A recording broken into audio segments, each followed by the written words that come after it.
fundamental, karena di dalamnya mengandung nilai-nilai ketegaran, keteguhan, dan keimanan, dan pembuktian pengorbanan. Tentu saja pengorbanan yang didasari dengan jiwa keikhlasan, jiwa kesabaran, dan ketakwaan kepada Allah Subhanahu wa Ta'ala.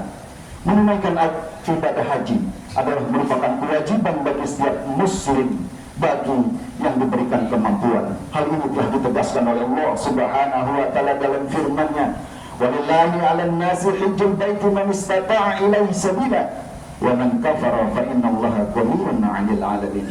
Menunaikan, melaksanakan ibadah haji adalah merupakan kewajiban bagi setiap muslim yang diberikan kemampuan oleh Allah Subhanahu wa Ta'ala untuk menuju Baitullah. Wa man kafara, barang siapa yang mengingkari kewajiban haji ini, fa innallaha ghaniyyun 'anil 'alamin. Sesungguhnya Allah itu maha kaya atas semesta alam ini. Surah Ali Imran ayat 97. Dan berdasarkan hadis Nabi sallallahu alaihi wasallam, "Ayyuhan nas, qad faradallahu alaikumul hajja fahajjuhu," rawahu Muslim. Hai manusia, sesungguhnya Allah Subhanahu wa Ta'ala telah mewajibkan kalian haji, fahajjuhu, maka tunaikanlah ibadah haji. Hadis riwayat Muslim.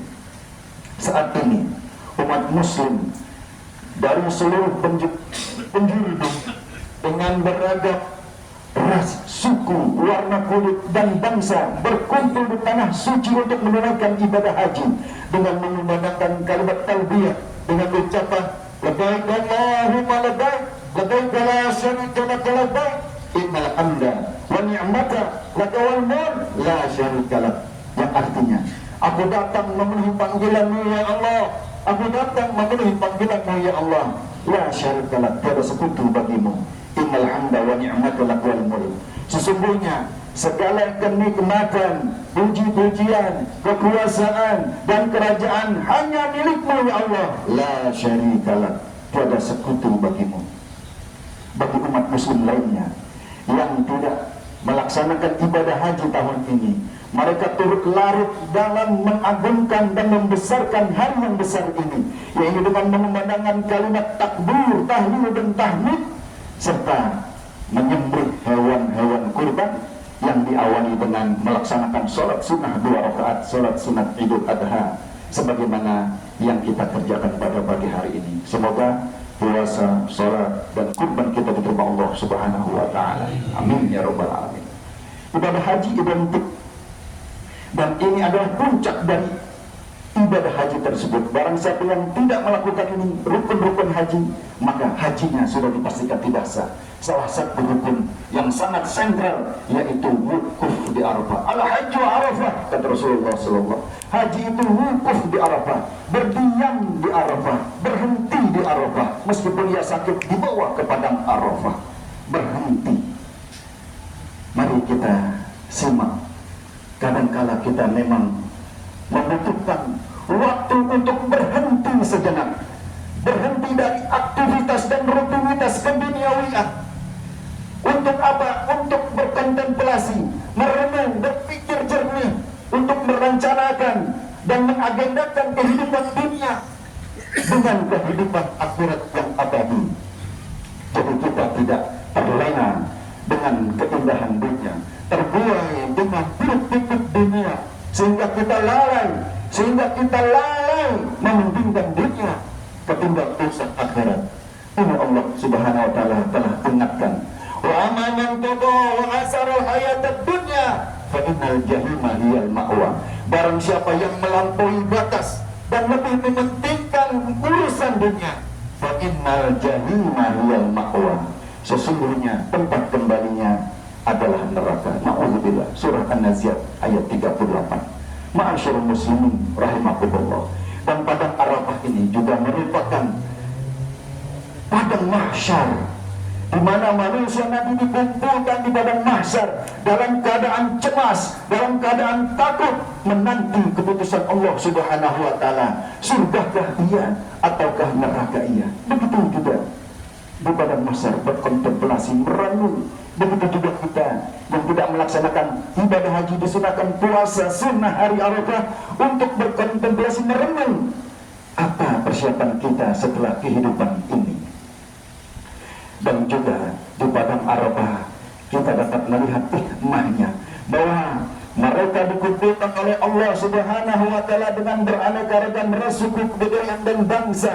Dinyatakan di situ tidak ada kemuliaan, pangkat, kedudukan, melainkan adalah hamba-hamba Allah yang dimuliakan karena ketakwaannya dengan menggunakan dua helai kain ihram yang berwarna putih yang identik dengan kain kafan. Ma'asyiral muslimin rahimakumullah. Adapun mengenai masalah Idul Adha, yang kedua adalah menyembelih hewan kurban. Hal ini tak lepas dari suatu peristiwa sejarah di mana Nabi Allah Ibrahim alaihi salam melalui mimpi diperintahkan oleh Allah untuk menyembelih putranya yang bernama Ismail. Kisah ini diabadikan oleh Allah Subhanahu wa taala dalam Al-Qur'an, surat As-Saffat ayat 100 sampai dengan 111. Pada ayat 100 surat As-Saffat, Allah Subhanahu wa taala berfirman, Rabbi habli minas salihin, Rabbi habli minas salihin, Rabbi habli minas salihin. Artinya, ya Allah, karuniakan aku keturunan yang soleh. Ini adalah doa yang selalu Nabi Allah Ibrahim panjatkan dari hari ke hari, minggu ke minggu, bulan ke bulan, bahkan tahun ke tahun. Lama Nabi Ibrahim menantikan keturunan, tidak dapat keturunan. 80 tahun kemudian baru Allah berfirman, "Basyarnahu bi ghulamin halim." Sampaikan berita gembira kepada Nabi Ibrahim akan lahir seorang yang soleh. Namun kegembiraan ini Allah uji dengan ujian yang sangat berat. Falamma balagha ma'ahu sa'ya qala ya bunayya inni ara fil manam anni azbahuka fanzur madza tara. Maka tatkala usia anak itu, usia Ismail, telah sanggup berusaha bersama Ibrahim.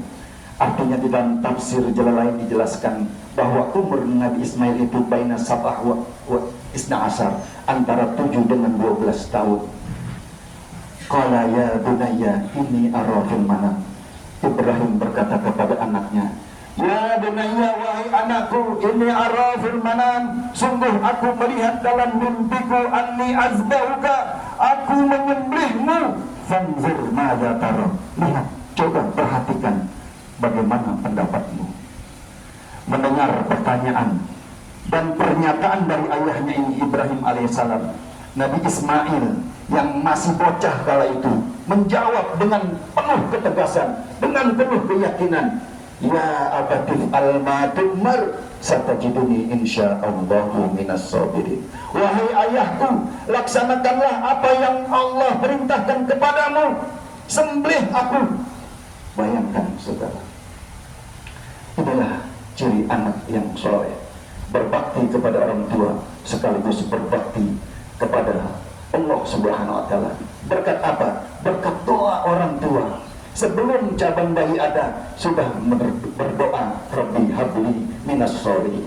Tidak seperti kita, anak-anak kita terlanjur terjerumus narkoba, baru kita bilang, Rabbana rabbighfirli wa liwalidayya, atau Rabbi, ya Allah jadikanlah anakku yang saleh. Sudah terlambat.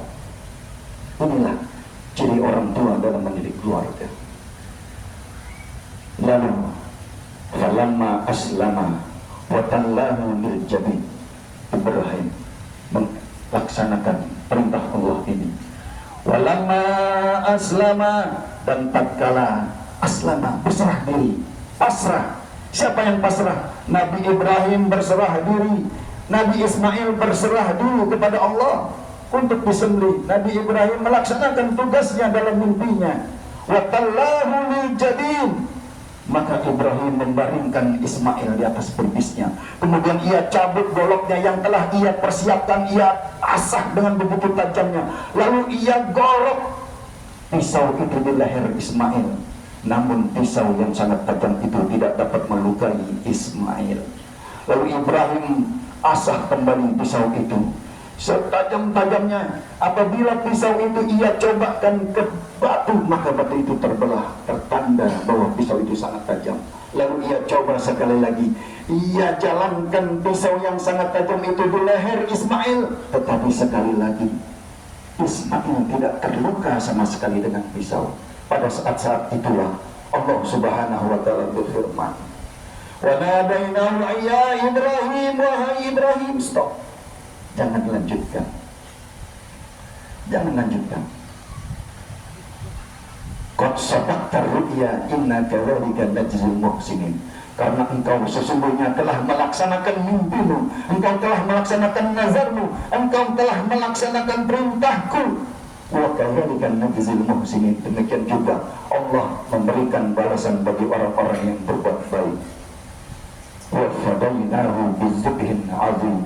Maka kami tebus, kami ganti anak itu bizibhin azim, dengan sesembelihan, dengan seekor domba azim yang sangat besar. Wa tarakna alaihi fil akhirin. Dan kami abadikan nama Ibrahim untuk orang-orang kemudian sebagai puji-pujian. Sehingga kita tidak sah salat kita kalau tidak membaca Allahumma salli ala Sayyidina Ibrahim wa ala ali Ibrahim, diabadikan hingga akhir zaman. Hikmah dari pelajaran ini, kisah ini patut kita renungkan agar kita menjadi manusia yang ikhlas. Siapapun kita, apapun profesi kita, hendaklah kita berlaku ikhlas dalam mengerjakan pekerjaan kita. Karena ibadah yang dikerjakan tanpa dilandasi dengan keikhlasan, maka ia akan berlaku sia-sia belaka. Hal ini telah ditegaskan oleh baginda Rasulullah sallallahu alaihi wasallam. Qala Rasulullah sallallahu alaihi wasallam, innal 'amala ayyuhan nas, wahai manusia, innallaha la yaqbalu minal amal.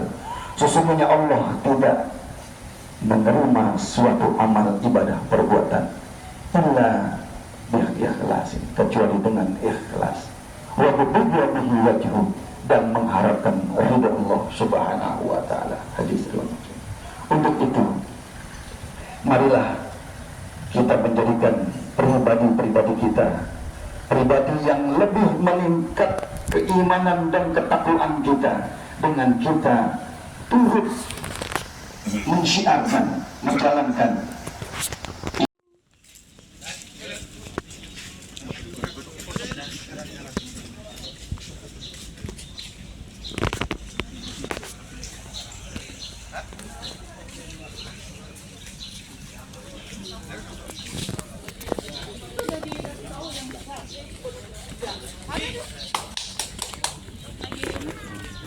tunggu-tunggunya dari kalian.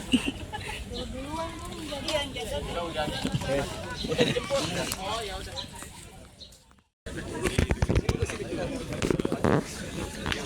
Asik. Jalan dong. Nah.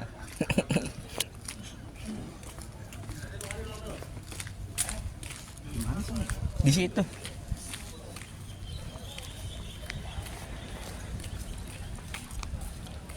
Siap. Assalamualaikum. Alhamdulillah. Alhamdulillah. Kita udah makan. Makan pecel, langsung soto. Kan apa lagi? Bareng siapa tadi makan? Sate Kapolres.